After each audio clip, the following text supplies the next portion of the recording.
BMTC ಮಾಜಿ ನೌಕರ ಮಂಜುನಾಥ್ ರವರ ಮೀಟರ್ ಬಡ್ಡಿ ದಂಧೆಗೆ ಸಿಲುಕಿ ನೊಂದಿರುವ ಸಂತ್ರಸ್ತರು ಸ್ವಯಂ ಪ್ರೇರಿತವಾಗಿ ಬಂದು ತಮಗಾದ ಅನ್ಯಾಯದ ಬಗ್ಗೆ ದೂರು ನೀಡುವಂತೆ ಬಿಎಸ್ಪಿ ಜಿಲ್ಲಾ ಘಟಕದ ಅಧ್ಯಕ್ಷ ಹತ್ನಿ ಹರೀಶ್ ಮನವಿ ಮಾಡಿದರು. ಅರಕಲಗೂಡಿನಲ್ಲಿ ಶುಕ್ರವಾರ ಪತ್ರಿಕಾಗೋಷ್ಠಿಯಲ್ಲಿ ಮಾತನಾಡಿದ ಅವರು, ಮೀಟರ್ ಬಡ್ಡಿ ದಂಧೆ ಕುರಿತು ಪಟ್ಟಣ ಪೊಲೀಸ್ ಠಾಣೆಯಲ್ಲಿ ಮಂಜುನಾಥ್ ವಿರುದ್ಧ ಪ್ರಕರಣ ದಾಖಲಾಗಿದ್ದು, ಈ ಹಿನ್ನೆಲೆ ಸಹಕಾರ ಸಂಘಗಳ ಉಪನಿಬಂಧಕರು ಅವರ ಮನೆ ಮೇಲೆ ದಾಳಿ ನಡೆಸಿ ಹಲವು ದಾಖಲೆಗಳನ್ನು ವಶಪಡಿಸಿಕೊಂಡಿದ್ದಾರೆ. ತಾಲೂಕಿನ ನೂರಾರು ಕುಟುಂಬಗಳು ಇವರ ಬಡ್ಡಿ ದಂಧೆಗೆ ಸಿಲುಕಿ ನೋವನ್ನು ಅನುಭವಿಸುತ್ತಿದ್ದರೂ ಭಯದಿಂದ ದೂರು ನೀಡಲು ಮುಂದೆ ಬರ್ತಿಲ್ಲ. ಈಗಾಗಲೇ ಹಲವು ಮಂದಿ ತಮ್ಮನ್ನ ಭೇಟಿ ಮಾಡಿ ಅಳಲು ತೋಡಿಕೊಂಡಿದ್ದಾರೆ. ಇನ್ನು ಕೆಲವರು ಮಂಜುನಾಥ್ ಅವರ ಕಾರ್ಯಕ್ಕೆ ನಲುಗಿ ಅವರಿಗಾದ ಅನ್ಯಾಯದ ಬಗ್ಗೆ ಹೇಳಿಕೊಳ್ಳಲು ಭಯಭೀತರಾಗಿದ್ದಾರೆ.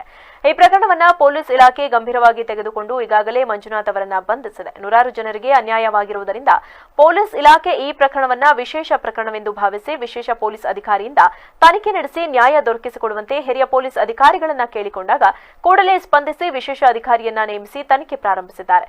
ಹಾಗಾಗಿ ನೊಂದ ಜನರು ಸ್ವಯಂ ಪ್ರೇರಿತವಾಗಿ ಬಂದು ಅವರಿಗಾದ ಅನ್ಯಾಯದ ಬಗ್ಗೆ ಹೇಳಿಕೊಳ್ಳಬೇಕು. ಭಯಪಡದೆ ಕಾನೂನಿನ ಮೇಲೆ ನಂಬಿಕೆ ಇಟ್ಟು ನಿಮಗಾದ ಅನ್ಯಾಯದ ಬಗ್ಗೆ ಹೇಳಿಕೊಂಡು ನ್ಯಾಯ ಪಡೆದುಕೊಳ್ಳುವಂತೆ ವಿನಂತಿಸಿದರು.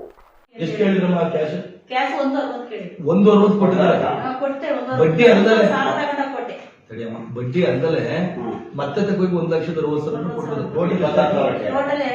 ಟೋಟಲ್ 2,80,000 ಕೊಟ್ಟಿದ್ದಾರೆ. ಆದ್ರೂ ಕೂಡ ಚೆಕ್ ಕೊಟ್ಟಿಲ್ಲ, ಬೇರೆ ಹೆಸರು ಬೇರೆ ಕೇಸ್ ಹಾಕ್ಸಿದ್ರು. ಸೊ ಹೀಗೆ 3 ಲಕ್ಷ ಕೇಸ್ ಹಾಕ್ಸಿದ್ರು. ಸತೀಶ್ ಅವರ ಹೆಸರಲ್ಲಿ ಆತ ಊರಿನವರೇ ಸಂಬಂಧಿಕ, ಅವ್ರ ಹೆಸರಲ್ಲಿ ಚೆಕ್ ಹಾಕ್ಸಿದ್ದಾರೆ. ಹೇಳ್ತೀನಿ ಹೇಳ್ತೀನಿ. ಸೊ ಹೀಗೆ ಬರೀ ಒಂದು ಪ್ರಕರಣ ಅಲ್ಲ, ಏನ್ ಇವತ್ತು ನಮ್ಮ ಹತ್ರ ಬಂದಿದ್ದಾರೆ ನೂರಾರು ಜನ, ಎಲ್ರಿಗೂ ಇದೇ ತರ ದೌರ್ಜನ್ಯ. ಕೂತರೋರು, ಹೊರಗಡೆ ಇರೋರು, ನನ್ನ ಹತ್ರ ಬಂದಿರ್ತಕ್ಕಂಥವ್ರಿಗೆ ಎಲ್ಲ ಇದೇ ಸ್ವರೂಪದಲ್ಲಿ ಅನ್ಯಾಯ ಮಾಡಿದ್ದಾರೆ.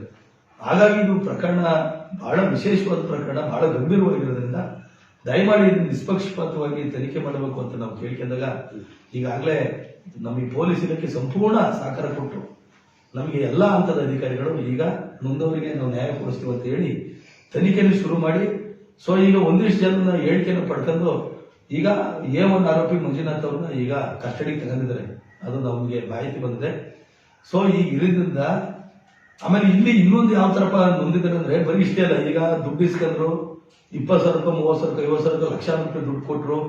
ಮತ್ತೆ ದುಡ್ಡು ಕೊಟ್ಟಾದ್ಮೇಲೆ ಅವ್ನ್ ಚೆಕ್ ಮತ್ತೆ ವಾಪಸ್ ಕೊಟ್ಟಿಲ್ಲ. ಚೆಕ್ ಹಾಕ್ಸಿ ನಂತರ ಮತ್ತೆ 2 ಲಕ್ಷ, 3 ಲಕ್ಷ, 4 ಲಕ್ಷ ಚೆಕ್ ಇನ್ನೊಬ್ರಿಗೆ ಹಾಕ್ಸಿ ಮತ್ತೆ ನೀವ್ ಯಾಕೆ ಚೆಕ್ ಹಾಕ್ಸಿದ್ರಿ ಕೊಡಿ ನಾವು ಚೆಕ್ ಅಂತ ಮತ್ತೆ ಅದು ಮತ್ತೆ ಎಕ್ಸ್ಟ್ರಾ 3 ಲಕ್ಷ, 4 ಲಕ್ಷ, 1,50,000 ಹಿಂಗೆ ಕೇಸ್ ತೀರ್ಮಾನ ಆದ್ಮೇಲೆ ಇನ್ನೊಂದು ಕೃತಿ. ಕೊನೆಯಲ್ಲಿ ಮತ್ತೊಮ್ಮೆ ಹೆಡ್ಲೈನ್.